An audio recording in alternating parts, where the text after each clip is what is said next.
What up? This your boy Cole with Cole Cowboy Sports Report, where I bring you the best content on the Cowboys. So yesterday was a crazy day, man. We signed Malik Hooker. We all happy because we like, okay, bet, you know what I'm saying? They started to do it. Then they signed Randy Gregory right then, and we were real hype when Randy Gregory got signed. We were like, all right, bet, you know what I'm saying? We're bringing this defense back.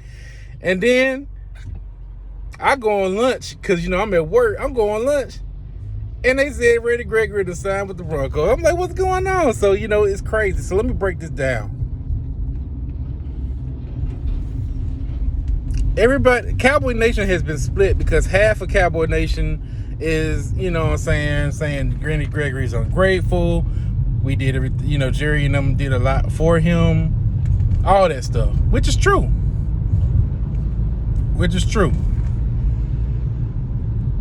But I mean, I'm not taking sides. I just agree on both sides because I can agree, hey, you know what I'm saying, without them giving, you know, standing by Randy Gregory and finally working with him, and you know what I'm saying, what if they don't give him that chance? No team was looking at Randy Gregory to pay him that money. No team. So, you know, I understand that, but so let me tell you the story of this.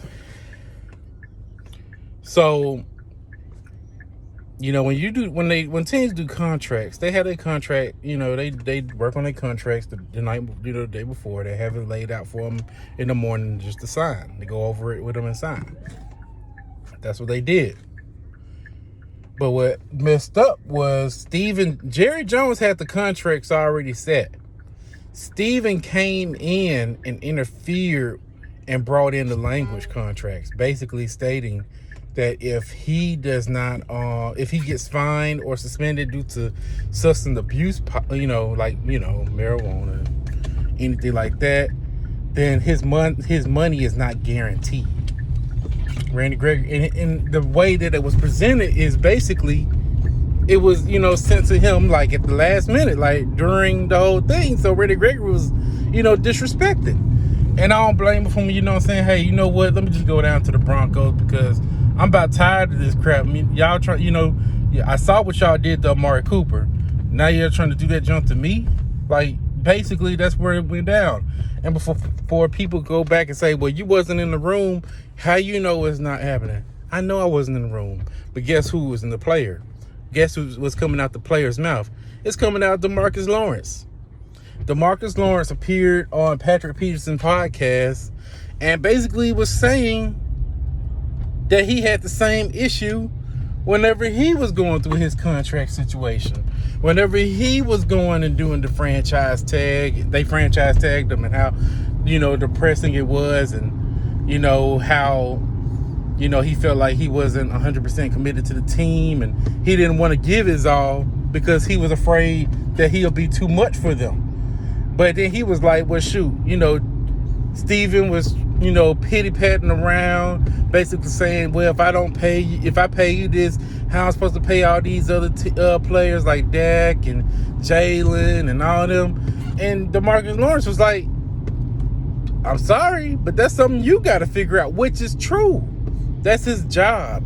If you don't know how to figure it out, you in the wrong profession. You know what I'm saying? You gotta figure a way out. Stephan Jones was like, okay, well, let me go ahead and talk to Jerry. He went on ahead and talked to Jerry. Jerry Jones like, pay the dude, man. What you doing? Figure it out. Get him done. Jerry Jones go up there, clean up his mess, and give him, you know, get him the contract. So we gave DeMarcus Lawrence the contract. Then, you know, if you look back, we looking at, you know what I'm saying, Dak Prescott getting his money, how that whole situation went. Now, you know what I'm saying, Steven getting all his britches all in the bunch and want to throw money back in people's faces, talking about, well, we had to pay the quarterback, so we can't afford to get all these high-end players that people want. Just feeding us a whole bunch of bull. So DeMarcus Lawrence also went down to the point of, you know what I'm saying, this recent, you know, thing, you know, the recent contract that he had signed. And he was basically saying, hey, we really need you to help You know what I'm saying? And basically, DeMarcus Lawrence was, he asked DeMarcus Lawrence, I'm sorry, I had a brain fart.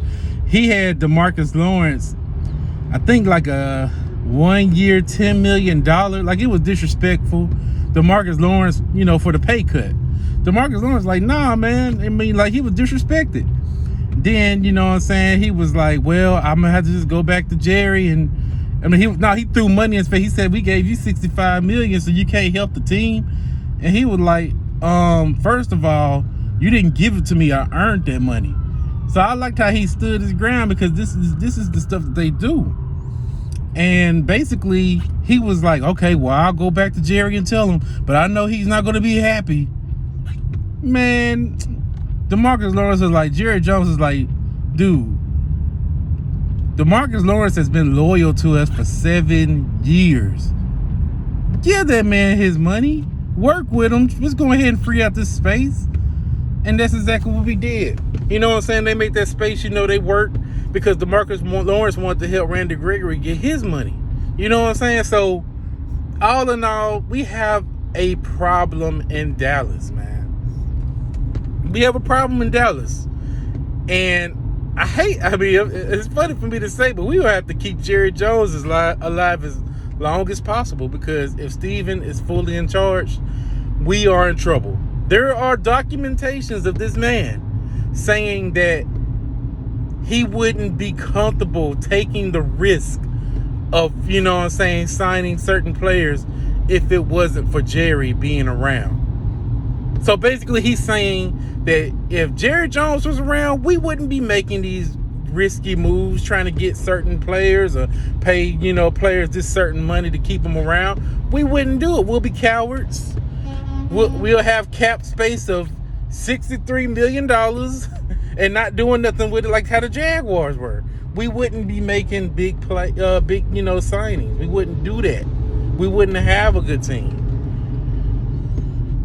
I mean, I don't know what to say. I'm kind of, you know what I'm saying, scared about our future, because I'm like, dang, like, you really don't know, like, how to, you know what I'm saying, negotiate and make deals with these players. These players know their worth. They got agents that know how to do the job better than you. You don't know how to, you know what I'm saying, adjust contracts to make cap space. So you really gonna feed the fan base bull? That's basically what he's been doing. And I ran into a couple of fans that, you know what I'm saying, was like, well, you know, we don't know what they're doing. The proof is in the pudding. Body language says everything, and players will open their mouth and talk. And that's what DeMarcus Lawrence did. He basically letting us know, hey, Jerry isn't the problem. It's Stephan. It's Stephan. Stephan is the one negotiating, working the numbers. That's his job. So we just got to, you know what I'm saying, I wish I could tell you good things, but I'm concerned about the culture that we're having in Dallas. How you expect good players, big name players, to even want to come here? I'm going to be real with you. I highly doubt it if we pull a Von Miller, a Bobby Wagner, or a Chandler Jones to this team. I feel like, you know what I'm saying, this is just a smokescreen for us Cowboys fans to be happy about. And it's not going to happen, man. I'm telling you, it's not going to happen. They're going to be like, well, we tried, but the numbers were too much. I'm telling you, this is something that happens every time. Every time. So I'm going to sit back. I'm going to see what goes down. We lost Randy Gregory. I'm upset about that because he was one of my favorite players. I was excited when I thought he signed with us, but I mean, there's a lot of good edge rushers in this draft. They got some edge rushers in free agency. Hopefully, maybe we may snag a good one and, you know, build this defense, you know, stronger. But we really need to go ahead and stop fooling ourselves with Stephan Jones, man. Stephan Jones is going to ruin this team. If he keeps doing stuff like that, which he will, because he's been doing that since, you know, he's been doing that since ever. I remember when he got mad at Jerry for signing Deion Sanders and giving him that money because it ruined his cap. Well, he, you know what I'm saying? I remember that. If it wasn't for Jerry Jones, we wouldn't have Deion Sanders on our team. Just letting you know. we would not have Deion Sanders on our team. So I don't know, man. Hopefully, maybe, Jerry Jones will give the team. Will fire his son, make him sell peanuts or something. I don't know, but we in some trouble if he replaces Jerry when Jerry time is gone. So we gotta keep him alive at all costs. All right, Cowboy Nation, y'all be easy. Go Cowboys.